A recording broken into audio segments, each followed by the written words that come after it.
Hello and welcome to episode 34 of the HamCorp training manual. In this episode, we will complete a number of assorted smaller tasks. Most importantly, we will automate radon production and connect the cleanroom to applied energistics using wireless connectors. So I just finished this quest, Animal Farms. It's a Stone Age quest, so I really should have done this forever ago.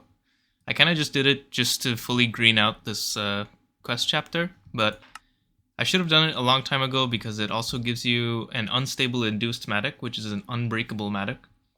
So that's very nice. And it can be used in an Ender IO farm in the future. Because those use tools to operate, but if you put in an unbreakable tool, then it can operate forever. So yeah, I'm going to claim that.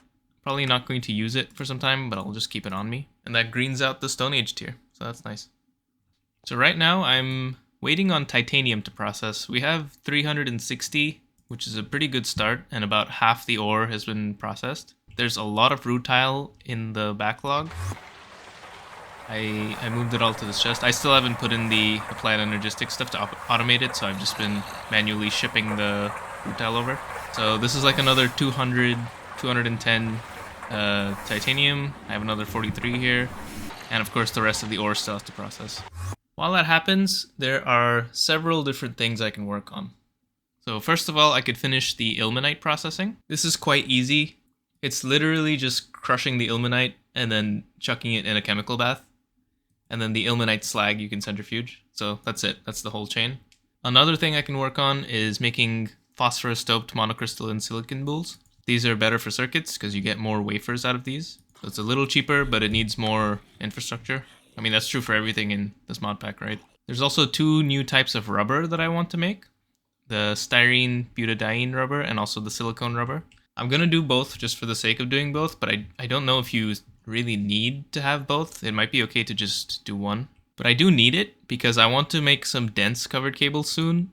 And dense covered cables specifically need one of those two types of rubbers. You can't make these with regular normal rubber, so I do have to invest in at least one of these, but I'm going to do both. We can also start working on the plat line. That's a pretty big endeavor, so I think that's probably not what I'm going to do immediately, but it is important to do. It also might be time to upgrade our power situation, because currently we're just piping benzene around or cetane boosted diesel around and then locally burning it. But eventually we want to centralize where we burn these things to localize the pollution instead of having everything be polluted everywhere. Of course, I also need to keep expanding the autocrafting, and I also need to connect all the other buildings to applied energistics.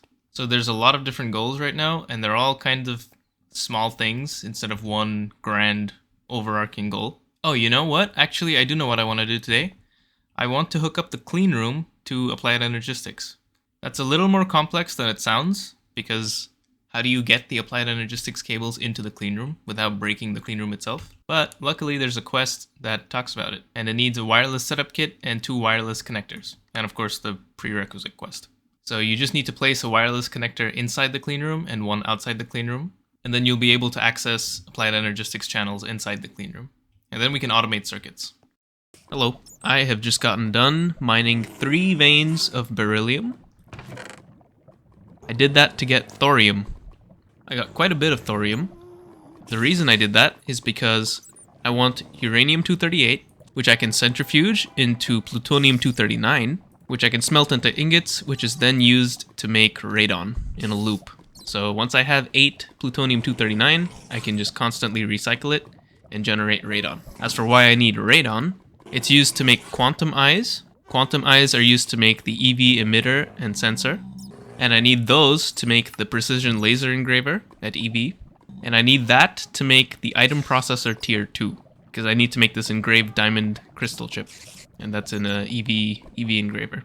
And I need that to make a 16K ME storage component, which I need to make the ME security terminal. So yeah, pretty deep rabbit hole. But this should be enough thorium, hopefully, to get enough plutonium. If not, I can sift the crushed purified thorium to get radium, and then radium will decay into radon, pretty much. There's another step in between, but yeah. So I'm gonna get to processing. I will be back in probably a long time. It has been quite a while. I've been centrifuging this U-238. I'm actually gonna save the rest of this because I have enough plutonium to start the radon loop. Now, obviously, I didn't just sit there and wait. Well, I guess with me, it's not obvious. But I didn't. I did quite a few things in between while waiting. I've added 3 new blast furnaces. One for program circuit 1, one for program circuit 3 with nitrogen, and one without a program circuit.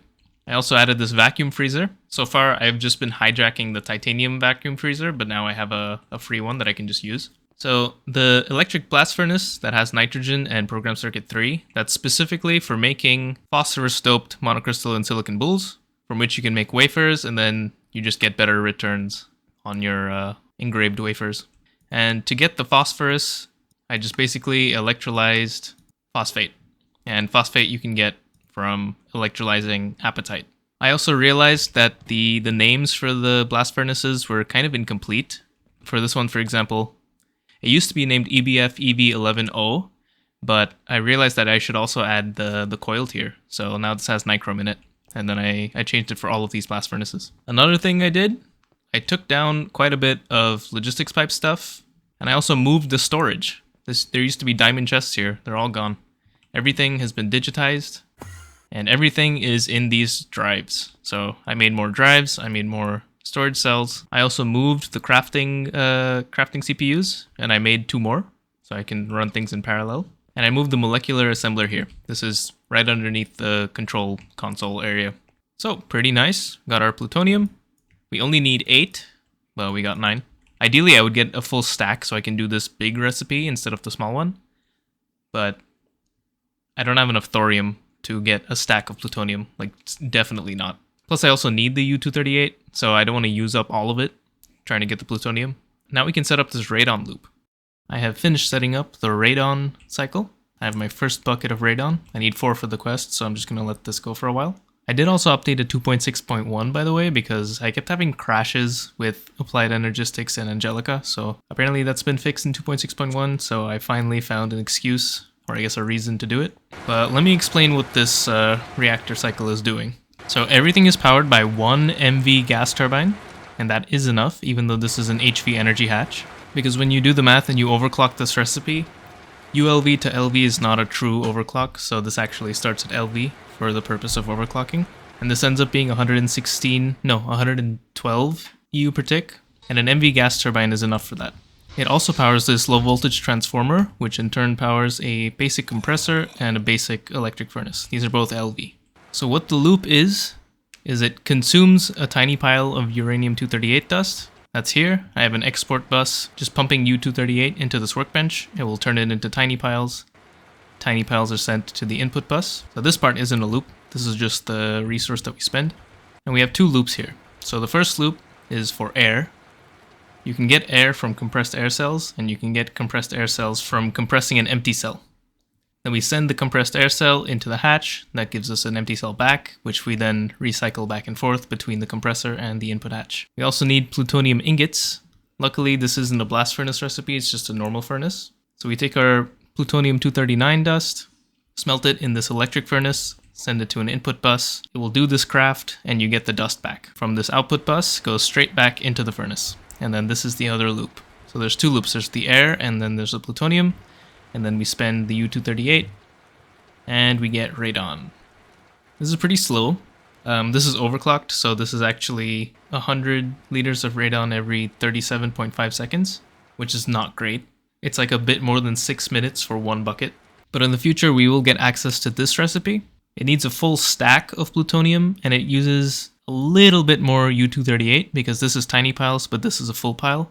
And you use 8 times the plutonium, but you use 9 times the uranium, so it's 11% more uranium that you're using. This gives you 800 liters of radon in 75 seconds, which is much faster than this. Yeah, it's actually 4 times faster, so that's pretty nice. But of course, the downside is you need a full stack of plutonium.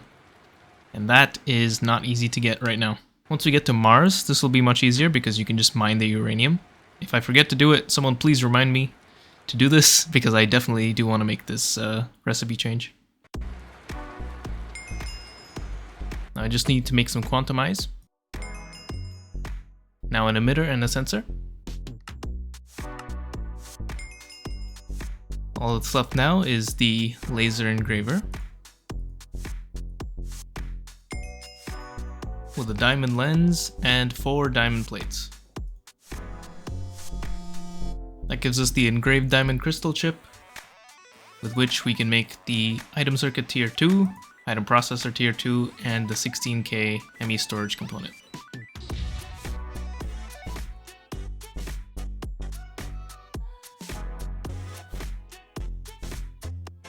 And with the 16K storage component, I can finally finish this quest to make an ME security terminal.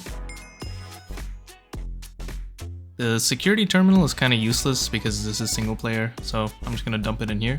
But now I just need to craft up the wireless setup kit and 2 wireless connectors.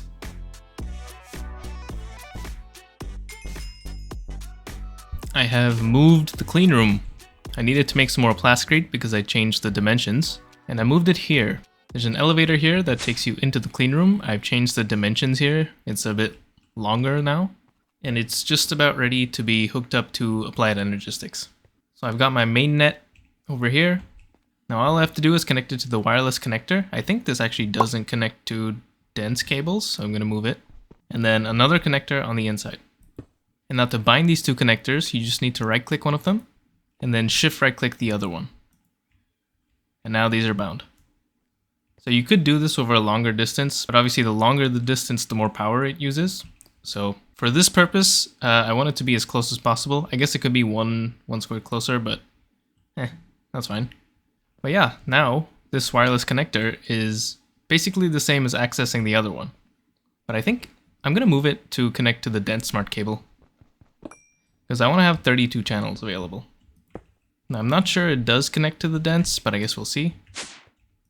Yeah, it does. Okay, that's cool. And that's that. Now we have access to applied energistics inside of the clean room. Now you can just treat this like a cable piece and then just connect to it, and then this behaves as usual. The clean room is now done and ready to be automated. I did a couple more things, by the way. So in anticipation of needing to make a lot of plastic circuit boards, I've put together this chemical reactor, and I've connected it to applied energistics. However, this, you might notice, is a little bit different. Because this has fluid and item inputs, and they go to different destinations, I had to do kind of a little bit of a different setup. And let's consider this recipe, the one for the plastic circuit board. So it takes copper foil and polytetrafluoroethylene sheets, as well as sulfuric acid. So I've set up this dual interface next to the input bus. So on request, it will automatically push the sheets and the foil into the input bus. And to automatically push the fluid into the input hatch, I have a P2P tunnel. This doesn't need a controller or anything. Conceptually, this is a subnet. It doesn't need a controller or anything because it's only a 2-channel system. And you can have up to 8 channels without having a controller, as long as you provide it power through this quartz fiber. But I have a P2P tunnel with the input touching the dual interface, and then the output touching the input hatch of the LCR. When the dual interface tries to push fluid, it tries to push it on all sides, and then it will push it into this P2P tunnel, and that will send it to the input hatch. Remember that the interfaces only push when it's a crafting recipe, so this setup only works for auto crafting. At least I think that's the case. And then yeah, I have the output bus just sending it back into the interface to send it back into our system. I also built something that I should have built a long time ago. That is the multi-smelter. This is just a furnace, pretty much.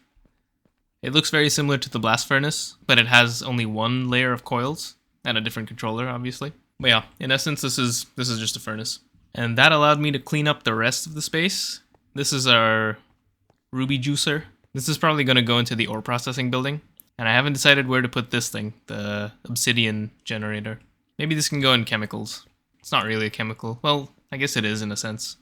Also, I noticed that my Enderman has despawned or died or something. I don't know when that happened. But we haven't been making Ender Pearls for a while now. So I need to deal with this. And I don't want to sit through another spawning session trying to get a perfect Enderman just for it to despawn again. I don't even know how that happened. And finally, the last thing I did, I set up fluid storage monitors. So this shows cetane boosted diesel. It says 0 because it's not connected to the oil refinery yet, so it doesn't know that that exists. But it is connected to the benzene. And we have 2.5 million millibuckets of benzene. That sounds like a lot, but it's actually going down.